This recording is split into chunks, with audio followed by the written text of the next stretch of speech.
Salut à tous, c'est votre humble serviteur Abdou. Vous êtes bien sur la chaîne YouTube du Journal du Real. On se retrouve aujourd'hui pour la prévia du match face à Getafe, un derby face à nos voisins, disons de la banlieue, demain soir à 21h.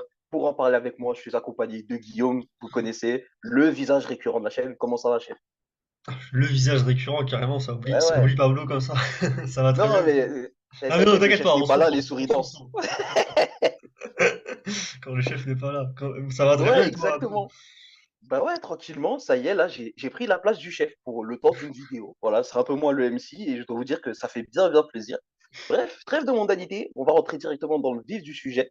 Comme je vous l'ai dit, c'est un derby de Madrid qui s'annonce pour nous. De moultes informations sont arrivées notamment. Tu étais à la conférence de presse, Guillaume. Raconte-nous un petit peu déjà, j'ai cru comprendre qu'il y avait des retours de blessures. Il y a des retours de blessures et de nouvelles absences, mais pas de nouvelles Mhm, blessures par contre, à nuancer. Pour les retours de blessures, Ceballos qui était absent contre Manchester City est de retour, c'était qu'une petite blessure qu'il avait. Ferland Mendy ouais. est enfin de retour, pour de vrai cette fois-ci. Il est prêt à avoir des minutes contre Retafe, on verra s'il sera titulaire, on en reparlera peut-être un petit peu après. Et Mhm. par contre, bon, Militao évidemment est de retour, mais lui, c'était une simple suspension contre Manchester City, donc c'est le retour le plus logique entre guillemets.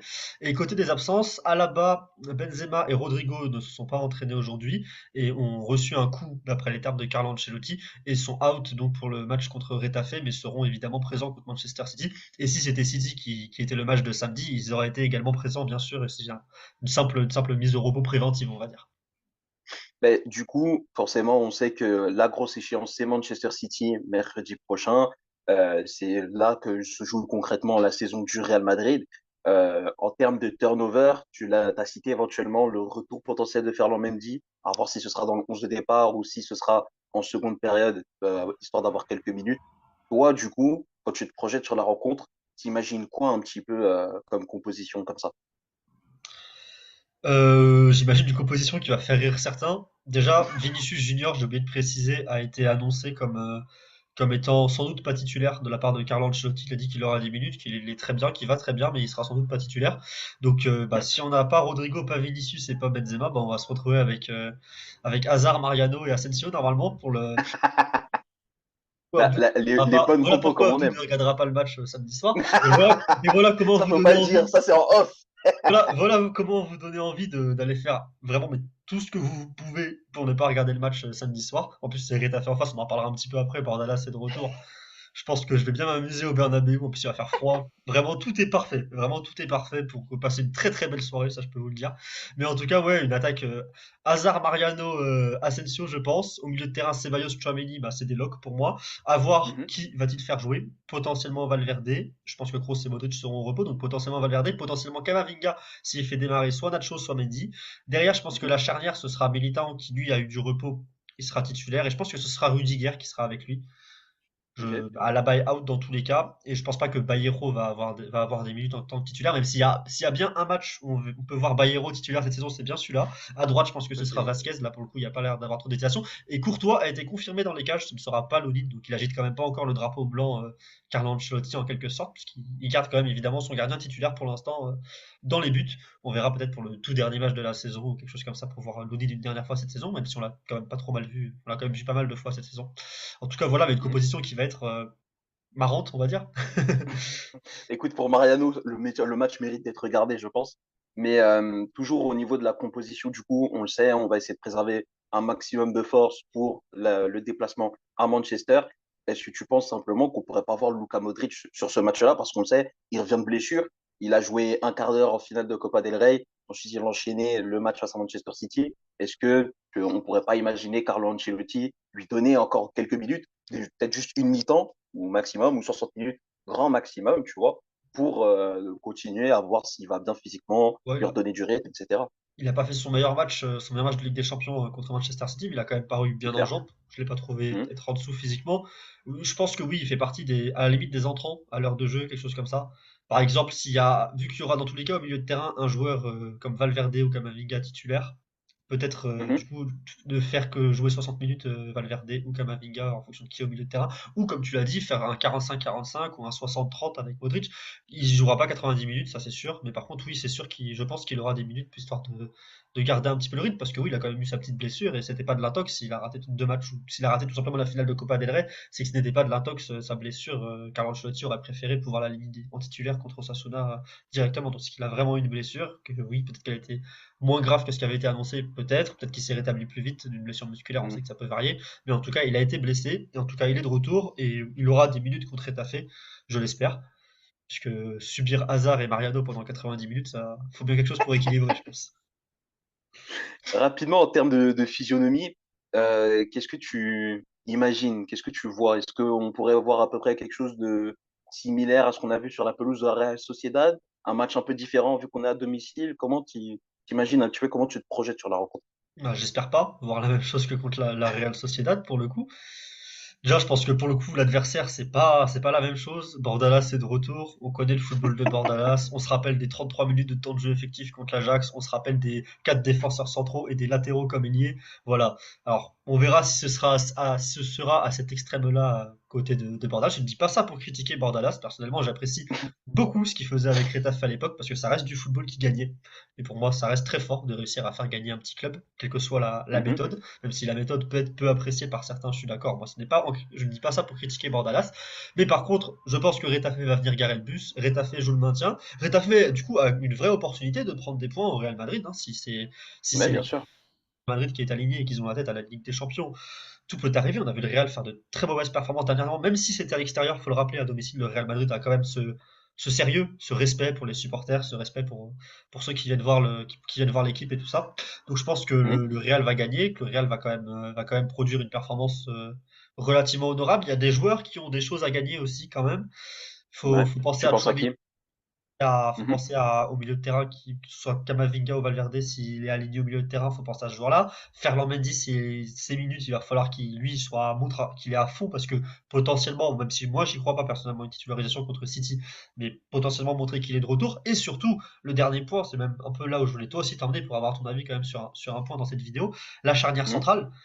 Militant, il a vu, il était sur son canapé, mais il devait être plutôt en tribune d'ailleurs que sur son canapé, je pense, mais il était en tribune du Santiago Bernabéu. Il a vu Rudiger éteindre Erling Haaland mardi soir, et il Ouais. sait qu'il va falloir que ce week-end il montre qu'il n'est plus dans la méforme dans laquelle il était avant sa suspension, puisque on le rappelle, il est fautif sur 3-4 buts encaissés par le Real Madrid sur les 3-4 matchs qu'il a disputés auparavant, et il était vraiment dans une forme très mauvaise, pour ne pas dire quelque chose de pire. Et donc là, pour moi, Militao doit montrer à Ancelotti que ça, c'est derrière lui, qu'il est fin prêt à être titulaire et que ce soit Militao à la balle à charnière contre Manchester City au retour. Parce que sinon, Mhm. Rudiger, qui va peut-être être titulaire également demain, a une vraie carte à jouer aussi. Et pour moi, il va y avoir une sorte de duel entre les deux défenseurs centraux parce qu'ils vont tous les deux vouloir montrer qui sont les meilleurs. Pour moi, Militao a quand même un avantage sur le match contre Manchester City parce qu'on ne change pas pour un match une charnière qui a marché depuis 2 ans et qui a fait gagner la Ligue des Champions l'an passé. Je sais pas quel est ton avis, toi, sur cette charnière contre City. Ben, en vrai, moi, je suis pas à 100% d'accord avec toi parce que je me dis, vu comment le Rudiger s'est très très bien débrouillé face à Erling Haaland, je me dis, tu vois, il y a quand même des raisons de raligner la charnière qui a bien fonctionné parce que pour le coup, à partir du moment où tu as réussi à couper la relation Haaland-Kevin De Bruyne, ben, derrière, en fait, City a un petit peu ronronné et c'est là où finalement on a vu que bah, City était prenable. Alors, certes, on n'a pas gagné, mais on repart presque à zéro puisque finalement c'est un match nul. Et je me dirais même que comme on est peut-être la seule équipe cette saison qui a prouvé qu'on n'avait pas peur de Manchester City, eh ben, tu as des raisons de ramener Rudiger parce que cette rage-là, t'en as besoin en Ligue des Champions. Militao, sur les derniers matchs, c'était quand même assez inquiétant. J'espère que cette suspension lui a fait du bien et surtout de voir que Rudiger a joué à ce niveau-là en Ligue des Champions, l'a suffisamment réveillé parce que, évidemment, si voilà, tu as toutes les cartes en main, Militao est le titulaire indiscutable en charnière centrale pour moi. Mais encore une fois, il faudra voir demain contre Retafe ce que ça va donner. Je pense qu'on le verra. Je pense qu'il sera titulaire à titre purement personnel. Et surtout, Retafe, c'est un match qui lui a bien souri au match aller. C'est lui qui inscrit le seul but de la rencontre de la tête dès la 5e minute. Donc, c'est le meilleur moment et potentiellement le meilleur adversaire pour se rappeler déjà au bon souvenir de la Liga et surtout se rappeler au souvenir de son coach que, ouais, il est encore focus, il est encore dans le train pour aller chercher cette Ligue des Champions. Parce que franchement, sur ce qu'on a vu mercredi, elle est vraiment accessible et ce n'est pas prétentieux que de penser que la 15e est pas si loin de ça finalement, tu vois. Carlo Ancelotti, on lui a posé, enfin la question lui a été posée en conférence de presse sur Mhm. est-ce que ce qui se passe demain aura un effet sur son 11, pourra donner des indications sur son 11 de mercredi soir contre Manchester City. Il a répondu que non, qu'il y a 4 jours pour récupérer et que les joueurs alignés demain, ça n'aura pas d'influence. Je pense que globalement non, mais sur la charnière centrale, attention, si Militant par exemple fait une performance du niveau, du faible niveau de ce qu'on avait vu contre la Real Sociedad, contre Girona, même potentiellement contre Almeria également, s'il fait, ou contre, même contre la finale de Copa del Rey, contre Osasuna aussi, où il a quand même deux fois où il se fait manger, et une fois ça Mm. a mené à un face à face, et une autre fois il s'était pris un petit pont de ABD, et ça aurait pu mener à une situation très dangereuse. Donc pour moi, Militao joue quand même gros demain. Il faut qu'il montre qu'il est sorti de cette méforme-là.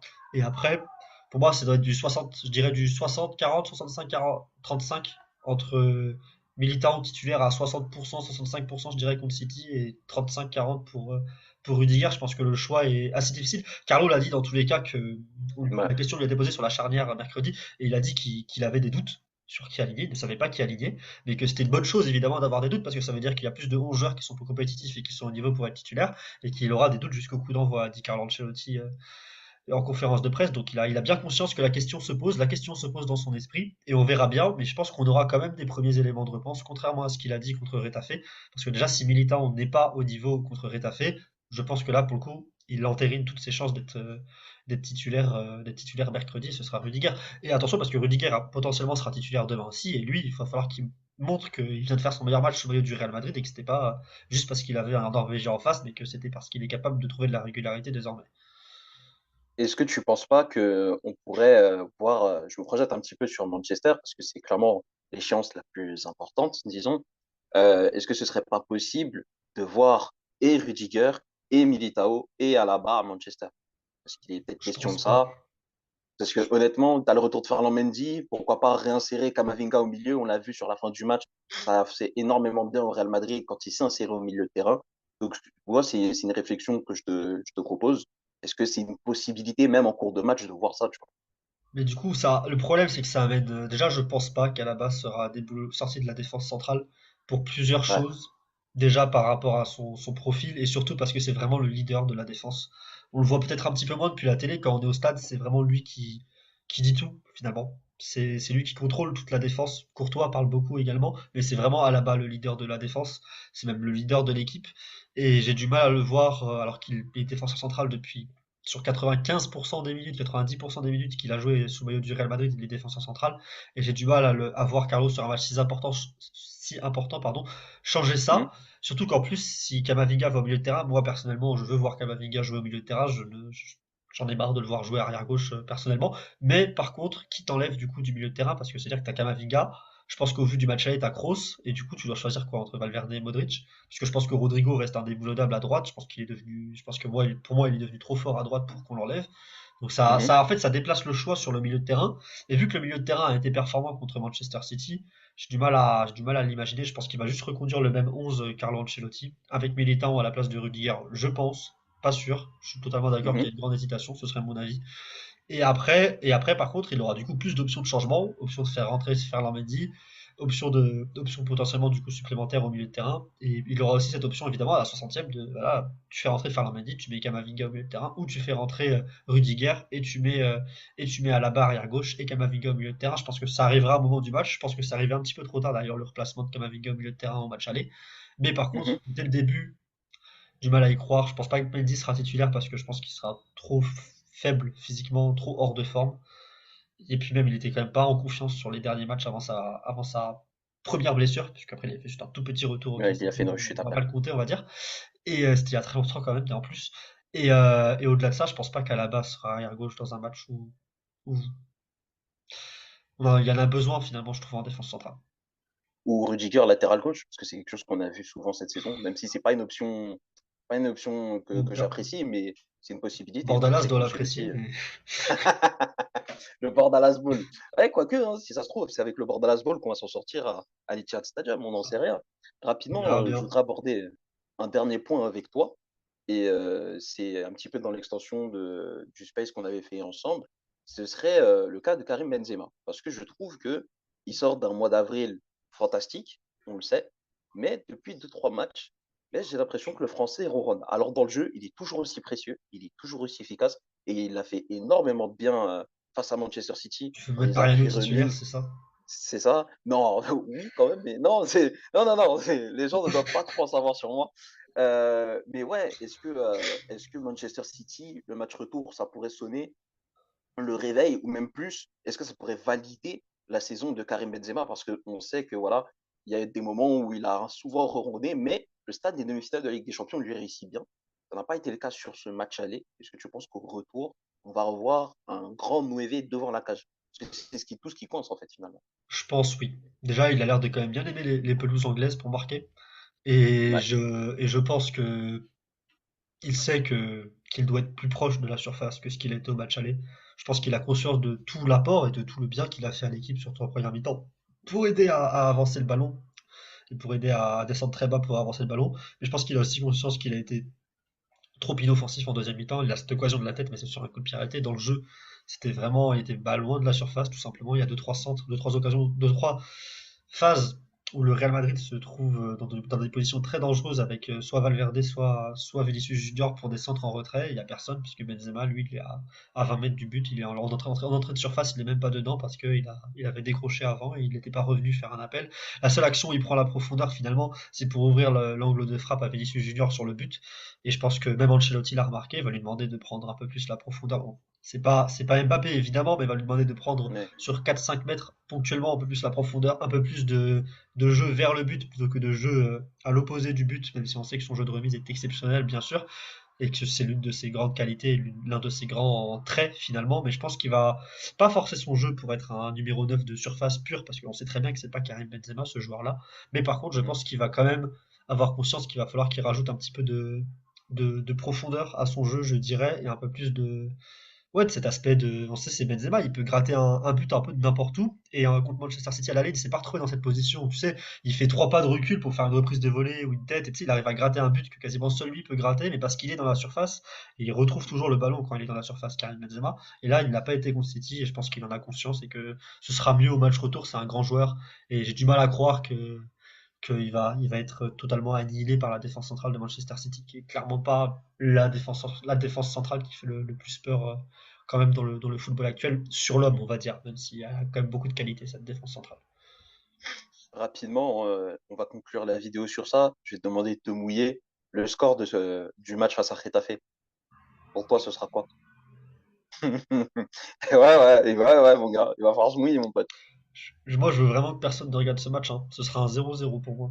Et je Ouh. serai très heureux d'assister au Bordalas Ball et à un 0-0. Sachez-le, hein. Je vais les cailler en tribune de presse, mais ce sera génial. Écoute, tu vas pas être tout seul à te mouiller. Moi, je te dirais que je vois un partout ou une victoire de 1. Voilà. Je ne vois pas gagner, je ne vois pas mettre un gros match sur le plan offensif parce que c'est pas possible. Tu dois faire tourner, tu dois faire reposer certains. Après, on a Eden parlé Hazard à aussi gauche, attention, hein. oui, donc raison de plus pour miser le 1-1. Mais Bah, Eden Hazard à gauche, on l'a que très peu vu sous le maillot du Real Madrid quand même. ouais, On l'avait mais souvent vu dans une position de bâtarde un petit peu en pointe alors que c'est vraiment pas trop son truc. Bon, Eden Hazard qui démarre de la gauche et qui combine avec Mariano. Non, je peux pas moi, finir je te cette dis, phrase, je suis désolé. non, c'est le football qu'on aime. Moi, je la J'ai finis pour tenté, toi, cette j'ai phrase. tenté, C'est le football qu'on aime. j'ai Non, tenté. rapidement, j'imagine ce match-là et je me dis, si tu fais reposer Vinicius, tu vas lui donner quelques minutes pour qu'il reste en jambes. Euh, Tout à l'heure, on a pas mal parlé des choix qu'Ancelotti pourrait adopter à l'Etihad Stadium. Peut-être que finalement, tu pourrais voir Rodrigo à gauche aussi sur ce match-là Non, il est et ne pas out. le porter à Il est Manchester. out, Rodrigo. Il est out, donc tant mieux en plus. Mais raison de plus, tu vois. Là, tu as vraiment essayé de puiser dans les ressources que tu as et faire avec, disons. Et je vois ton petit rictus là, ça me rassure pas. Allez, tu sais Mais quoi, je on me change tient. 1-0 Real Madrid, but d'Eden Hazard. Voilà, c'est bon, j'ai vu la lumière. J'ai vu la Moi, je te dis lumière. un Et partout, but grâce de à ce but, Mariano. on lui trouve une porte de sortie cet été. Voilà. Alors là, t'es très très optimiste. Très Homme du très match, Eden optimiste. Hazard, sache que je vais bien m'amuser dans mes notes si c'est le cas, hein. Écoute, merci à toi Guillaume, merci à vous de nous Merci à avoir vous. suivis. N'hésitez pas à nous suivre évidemment sur notre chaîne YouTube, faites du bouche à oreille, il faut faire tourner les réseaux sociaux. On est présent sur Instagram, on est actif. Suivez-nous sur Twitter pour suivre nos spaces, pour ne rater aucune actualité surtout. Et quant à nous, on se retrouve très prochainement. Vous reverrez très rapidement Guillaume, moi un peu moins. D'ici là, portez-vous bien et à la Madrid. Ciao. Salut!